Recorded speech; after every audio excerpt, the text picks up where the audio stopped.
ఈరోజు దేశ తొలి మహిళా ఉపాధ్యాయురాలు సావిత్రిబాయి పూలే గారి వర్ధంతి పురస్కరించుకొని హన్మకొండ బీఆర్ఎస్ పార్టీ కార్యాలయంలో బీఆర్ఎస్ పార్టీ శ్రేణులు ఘనంగా వారికి నివాళులు అర్పిస్తూ వారు మహిళా విద్యాభివృద్ధి కోసం కానీ మహిళలను చైతన్యం చేసిన కార్యక్రమాలను ఈరోజు మననం చేసుకోవడం జరిగింది. ఆ రోజులలో మహాత్మా జ్యోతిరావు పూలే గారిని స్ఫూర్తిగా తీసుకొని వారి సహకారంతో వారి సూచనలతోని విద్య కేవలం పురుషులకే కాదు, అగ్రవర్ణాలకే కాదు, మహిళలకు కూడా, అందులో పేద బడుగు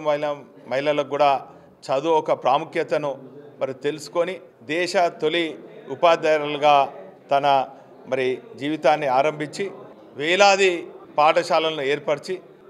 ఏర్పరుస్తున్నటువంటి సందర్భంలో అనేక అవరోధాలు, అనేక అవమానాలు అయినప్పటికీ కూడా వాటి అన్నిటిని కూడా ఎదుర్కొని ఈరోజు మహిళల చైతన్యం కోసం పాటుపడినటువంటి మహిళ సావిత్రిబాయి పూలే గారు. అందుకే ఈరోజు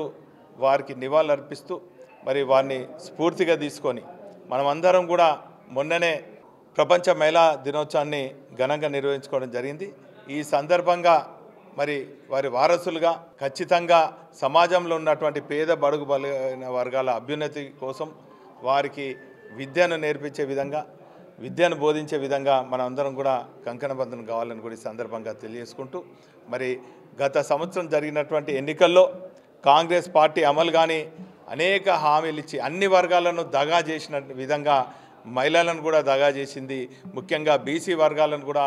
దగా చేసింది. కాబట్టి ఖచ్చితంగా బీసీల అందరం కూడా ఏకమై మనకు ఇచ్చినటువంటి 42% రిజర్వేషన్లు అమలయ్యే విధంగా కూడా ఖచ్చితంగా ఐక్యతతో పోరాడాలి. ఇటు విద్యాపరంగా అనుకోండి, రాజకీయ పరంగా అనుకోండి, ఉద్యోగాల పరంగా అనుకోండి, మనకు రావాల్సినటువంటి వాటా కోసం జ్యోతిరావు పూలే వారసులుగా మనం అందరం కూడా చైతన్యమై